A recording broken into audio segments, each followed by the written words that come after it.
I'm excited about that. Medically, OBJ is fully cleared, but Harbaugh will ease him in this week as a ramp-up period. From OBJ's perspective, he will not label his health right now. I've been asked this question all my career, and I've never given a percent or number, because then it, you say you're 100, and then it just is not really a good question set up for me. So I'm where I'm at right now. As far as why running back J.K. Dobbins is not on the field for minicamp on day one, we'll most likely have to wait until Thursday when John Harbaugh speaks before that practice. Also not in attendance on offense, wide receiver Rashad Bateman. Bateman is being held out for minicamp after receiving a cortisone shot on his surgically repaired foot. Reporting in Owings Mills for Ravens minicamp day one, I'm Morgan Adsett for Sports Unlimited. Coming up on Fox 45 News at 6 o'clock, continuing coverage on former President Trump's arraignment. The latest on what we're learning from Miami and what comes next. And a Baltimore City high school student is arrested for a mass shooting. How police say they connected him to multiple homicides.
We continue to follow breaking news. Former President Donald Trump pleads not guilty to 37 charges. A look at what he did following today's arraignment coming up. The suspect in Sunday's mass shooting in Annapolis has his first day in court. What his defense is arguing as the victims' families begin to speak out. A high school senior charged in multiple shootings and homicides. The evidence investigators say linked him to the crimes. Live from WBFF in Baltimore, this is Fox 45 News at 6.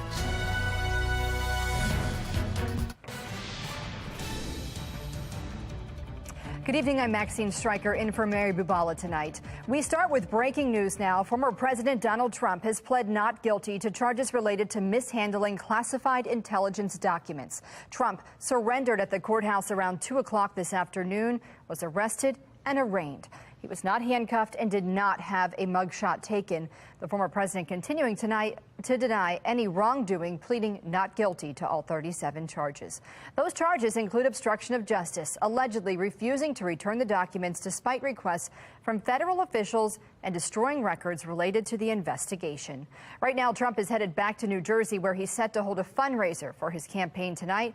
But before he went to the airport, he made a campaign-style stop at a cafe in South Florida, praying with his supporters and commenting on how he thinks things went in court. Really nice, thank you. I think it's going great. I think it's a rigged deal here. We have a rigged country. We have a country that's corrupt. We have a country that's got no borders. We have a country that's got nothing but problems. We're a nation in decline, and then they do this stuff. And you see where the people are. We love the people. Coming up in just a few minutes, we'll be joined by national correspondent Christine Frizzell. She spoke with a former lawyer for Trump on what his potential legal strategy could look like in the coming months. We will not stop until this is, reported as a hate crime. What happened here is not, an act of PTSD. This is a murder. This was a murder that was committed. This was an unprovoked attack. It was undeserved, and they're absolutely heartbroken and shattered. Well, those words outside of Annapolis District Court today after the suspected gunman in Sunday night's mass shooting was denied bail and ordered to remain behind bars. A judge telling 43-year-old Charles Smith if he's found guilty, he's facing decades in prison. Fox 45's Amy Simpson was inside the courtroom today and has the latest details. Family for all three of those men killed were inside of the courtroom today.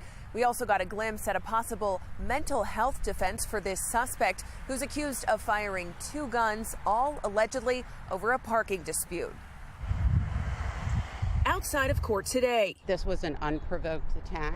reactions to a mass shooting on the front lawn of an Annapolis home Sunday night, which left 3 dead and injured 3 others. We can't keep losing, our loved ones like this, not a week before Father's Day.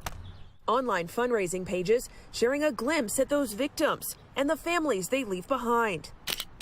One GoFundMe says it's for funeral expenses for the father and son killed, Nicholas and Mario Morales. Mario's father is a local successful landscaper. We've known him as part of the community here in Annapolis for 20 years. Mario's mother has lived on the same street on Paddington Place for 20 years. They're part of our community. The fundraiser says Nicholas leaves behind a wife, plus 10 kids and grandkids. His son Mario, a dad of 3, with a baby on the way. Another GoFundMe, collecting donations for a son of the 3rd victim, Christian Segovia. Segovia's older sister speaking with reporters today. Anyone that knew him loved him. He was goofy. He was great. He's a big teddy bear. He was a father. 43-year-old Charles Smith appeared virtually inside a courtroom today. His defense attorney told the judge Smith is single, has no kids, lives with his parents, and is currently unemployed looking for a job. That lawyer also told the courtroom Smith served in the military and now suffers from post-traumatic stress disorder related to his time in Afghanistan, now allegedly prescribed 5 medications. Without those meds for the last 2 days, his lawyer said. An attorney for family of the father and son killed, reacting to revelations from inside the courtroom. Anytime one hears that someone is suffering from PTSD, especially after serving our country, that's significant, and it's not a small issue. However, we don't think it in any way excuses his behavior or the damage that he's done. Neighbors said it was a birthday party for one of the victim's sons on Sunday night. Charging documents reveal a parking dispute led to a fight. Smith pulled out a gun and allegedly stood over one of the victims, firing multiple times. Court filings also say Smith went back inside his house, retrieved a rifle, and continued shooting through a window as people tried to help the victims. Family of the men killed now shattered by what they reportedly witnessed. They were present for it. I don't want to go into the details of what I've heard, but I can tell you it's awful what they've experienced. I do know that they begged him to stop shooting. After the gunfire, emotions and heartbreak were palpable in what police and officials called a quiet middle-class neighborhood. But that heartbreak now turning to the search for justice. We will not stop until this is, reported as a hate crime. What happened here is not, an act of PTSD. This is a murder. This was a murder that was committed. That family attorney today also said she believes a grand jury will return an indictment upgrading Smith's charges to first-degree murder. He's already scheduled to be back in front of a judge for a preliminary hearing on July 12th. In Annapolis, Amy Simpson, Fox 45 News. In a city in crisis tonight, a Baltimore City high school student has been arrested accused of shooting 8 people, killing 2 in a pair of violent outbursts. One of those incidents involved a mass shooting that killed a local boxer and injured 5 others in West Baltimore. Fox 45's Alexa Ashwell is taking a closer look at those charges and the evidence that investigators say link him to the crimes. Officials confirm Jabri Griffith was enrolled as a senior here at Dunbar High School. The 18-year-old, we're told, was arrested in the school parking lot last week. Now, according to these charging documents, inside his car, investigators found drugs and a loaded .40 caliber handgun. Investigators say it's the same type of weapon that was used in both homicides. A Baltimore City high school student charged with 2 homicides and 6 shootings, including the murder of local boxer Ernest Hall. Police arresting Jabri Griffith, a senior here at Dunbar High School, in the school parking lot June 6. Newly obtained court documents detailing how investigators connected the 18-year-old to 2 deadly shootings, a mass shooting and a double shooting that happened on the same day, March 23rd, also a listed school day. 2001 Edmondson Avenue. Just minutes after midnight, police say 6 people were shot here on Edmondson Avenue in West Baltimore. 5 of the victims and their teens or early 20s survived, but 33-year-old boxer Ernest Hall, who had reportedly just stopped at the store, was killed. Wrong place, the wrong time. Court documents detailing at the scene, officers found nearly 50 shell casings, including from a .40 caliber handgun. Fast forward 11 hours. 5438 York Road. Police say a man and a woman walk into an area hospital with gunshot wounds after being shot on York Road in North Baltimore. Victim Micah Strong is later pronounced dead. At the scene, approximately 20 shell casings are found, and according to court documents, firearms examiners were able to confirm the same .40 caliber handgun used in this incident was used in the murder of Ernest Hall. And GPS evidence, along with video evidence, shows Jabri Griffith using his registered vehicle as the getaway vehicle in both incidents. Griffith arrested more than 2 months later. Agents with the Warrant Apprehension Task Force moving in on the teen as he pulled into the school parking lot. In addition to a loaded .40 caliber handgun, the same type of weapon reportedly used in both homicides, court documents detail officers seized drugs, including suspected heroin and fentanyl, as well as a digital scale from Griffith's car. The teen now also facing drug charges as questions remain about a believed motive in the deadly shootings. Now, Griffith, not the only person charged in this mass shooting. You may recall back in April, police arrested and charged a 15-year-old with Hall's murder, the local boxer. Their believed connection, the 18-year-old and the 15-year-old, as well as the believed motive in these killings, police not yet saying. In Baltimore, Alexa Ashwell, Fox 45 News. Well, as the police department transitions to a new leader, Mayor Brandon Scott is touting efforts in reducing violent crime. To date, 125 people have been killed in Baltimore streets. 271 others have survived a shooting. The statistics showing a trend in the right direction for Charm City, with homicides and non-fatal shootings down compared to this time last year. But we took a closer look. A deeper dive into the data shows that crime overall is not going in the right direction. As of May 27th, total Part 1 crime is up 20% compared to last year. That includes robberies, carjackings, rapes, auto thefts, and more. Property crime up 33% from 2022. Total violent crime, though, is down 4%, but that stat does not include common assault, which is up 13%. A Baltimore City resident who is at risk of losing her home is breathing a sigh of relief tonight thanks to the pressure from Fox 45's reporting.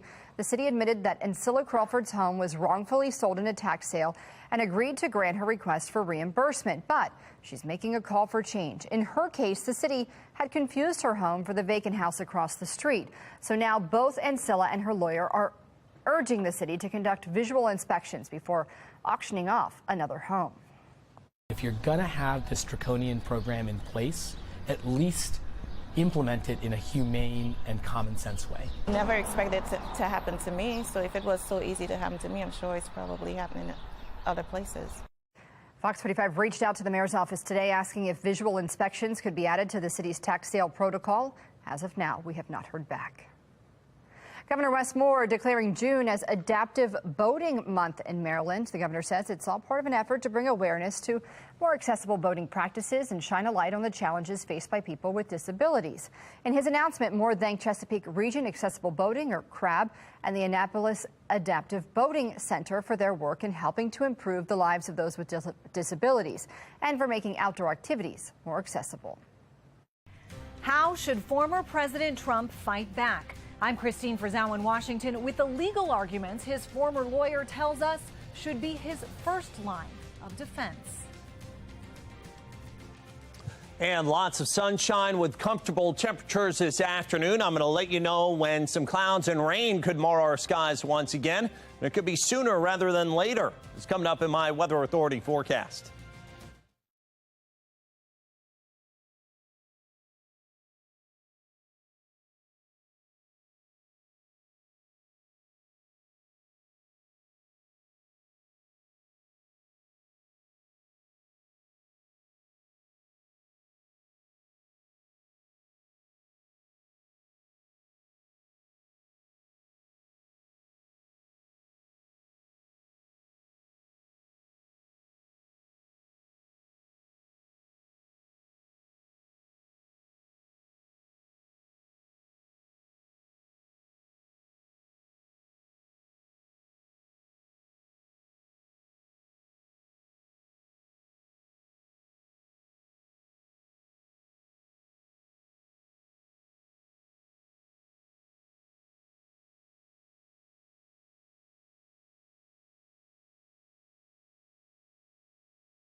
Tonight, a former president under arrest, Donald Trump, appearing in federal court in Miami in a case dealing with his handling of classified documents at his Mar-a-Lago home. Let's go live now to Christine Frizzell in our Washington, D.C. bureau. And Christine, you spoke to his former attorney today. That's right, Maxine. So as we know, former President Trump pleaded not guilty to all 37 counts in court today, and his former attorney, Tim Parlatore, who just left his legal team a few weeks ago, told me that moving forward, Trump's best line of defense is going to be going on offense against some of the prosecutors. And so it begins. Former President Donald Trump prosecuted on 37 counts in a federal court in Miami.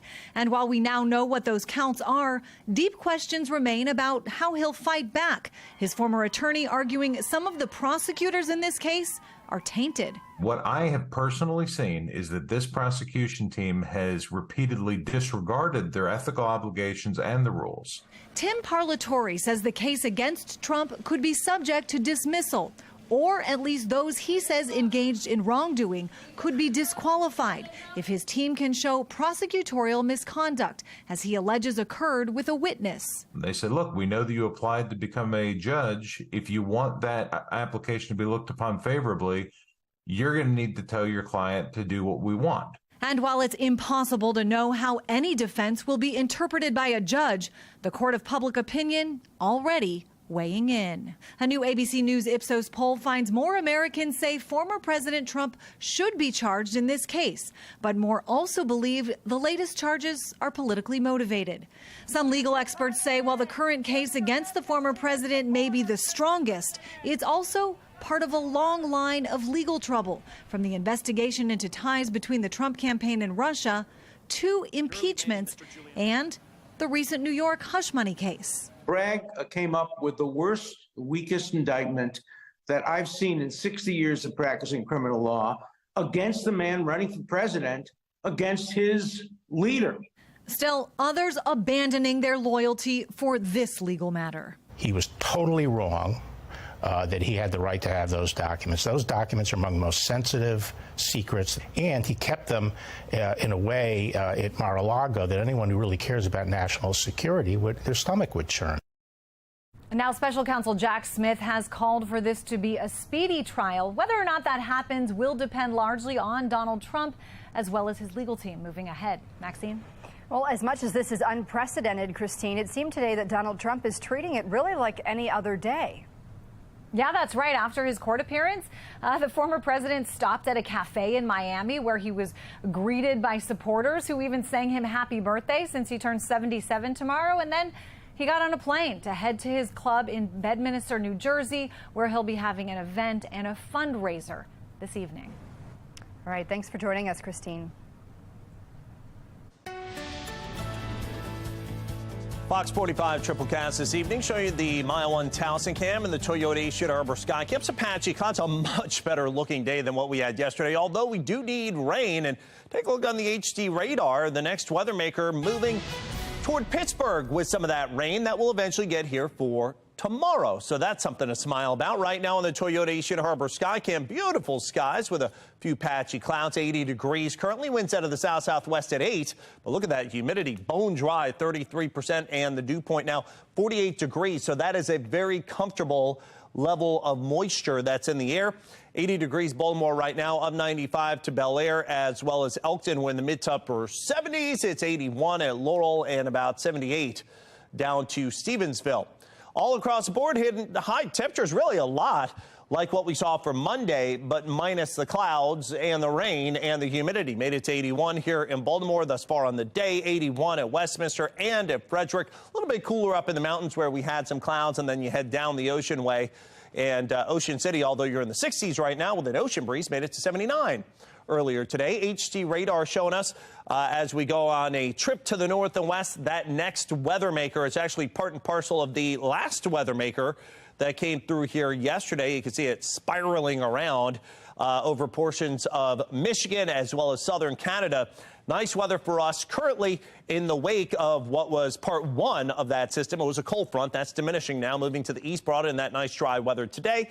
The showers, the thunderstorms with that part two, if you will, going to be approaching into tomorrow. By tomorrow afternoon, even tomorrow morning, I think we'll see some showers. But by tomorrow afternoon, there could even be a rumble of thunder. Into the evening, I think it's already late for a date, moving out into the ocean. So I think really the biggest chances for rain tail end of tomorrow morning's commute as we track it here on the future scan. You see there by about 8 to 9 o'clock in the morning, swinging in from the east. I think by about 11 should be impacting Westminster to Baltimore, and by noontime and beyond, showers, some thunderstorms across central portion of the area, including the 95 corridor, passes east by late afternoon and the PM rush tomorrow. I'm going to let you know when the next risk of rain comes in the exclusive 10-day forecast in a couple of minutes.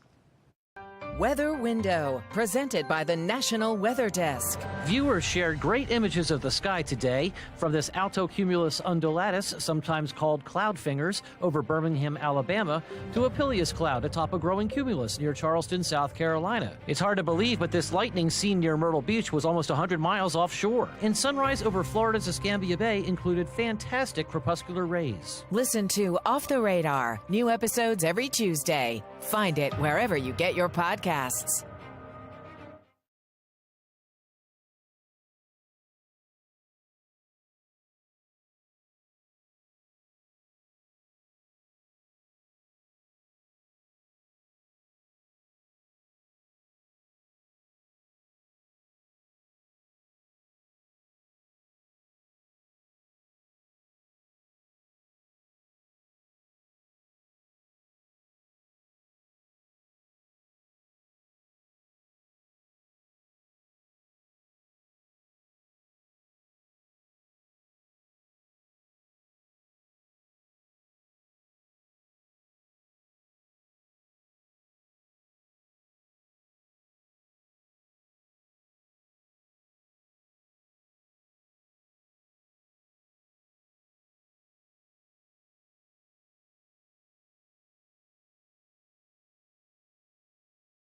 Well, a symbol meant to represent unity, now at the center of a string of crimes. Security camera footage shows people stealing pride flags from homes and businesses in Ohio. Isabella Hansen from our Sinclair sister station in Columbus spoke to some of those affected by the thefts.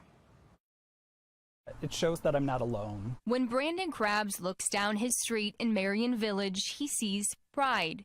For me, it's just an ability to show who I am without fear, to be proud of who I am, and to show my true colors. A security camera captured this person's true colors. You can see he rips down the pride flag in front of Krabs' home, grabs a pride welcome mat, and runs toward the van. Slightly violated, a little frustrated, hurt that someone would have the audacity to think that they could try to steal someone's joy and happiness. And Krabs wasn't the only one targeted. This footage shows a van pulling up behind Club Diversity. Someone gets out and tears down a pride flag. And it immediately just made me sick to my stomach. The group hit several homes and businesses recently. Krabs' house early Thursday and Club Diversity early Friday. It's not okay when things like this happen, especially when they are just going after the flags.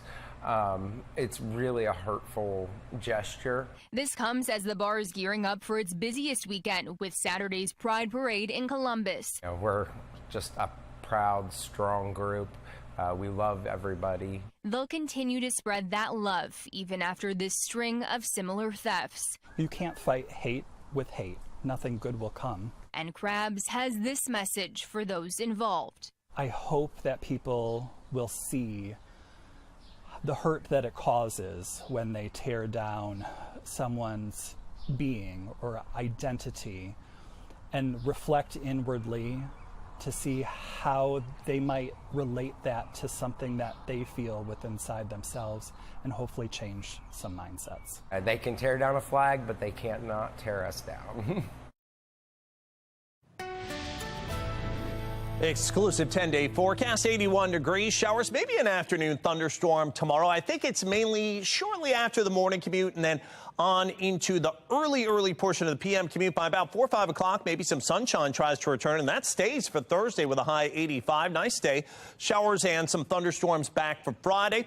Gorgeous for the weekend, good for the beach or the pool, mid to upper 80s and sunshine if you're headed down to Ocean City.